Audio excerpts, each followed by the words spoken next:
আমি সুনিতা মণ্ডল, Krishnanagar MS motor থেকে একটা গাড়ি বুক করেছিলাম। ওরা সুন্দরভাবে আমাকে আজকে ফাইনালি ডেলিভারিটা দিল।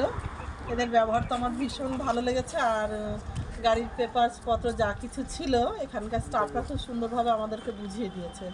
ওদের ব্যবহার তো আমাদের খুবই ভালো লেগেছে। আর কি, যদি আপনার কাছে যদি কোনো রেফার আসে গাড়ি নেওয়ার জন্য, সেই ক্ষেত্রে আপনি কোথায় রেফার দেবেন? অবশ্যই আমি বলবো যে এমএস মোটরসে যাওয়ার জন্য। এরা খুবই সহযোগিতা করেছে আমাদেরকে। আমরা প্রচুর ফোন করেছি, নিশিত, অনির্বাণ, এরা খুব সাহায্য করেছে আমাদেরকে বেড়াতে যাওয়ার জন্য। Thank you. আর সঙ্গে চন্দনবাবু। ঠিক আছে, থ্যাংক ইউ ম্যাম। হ্যাঁ, ওয়েলকাম।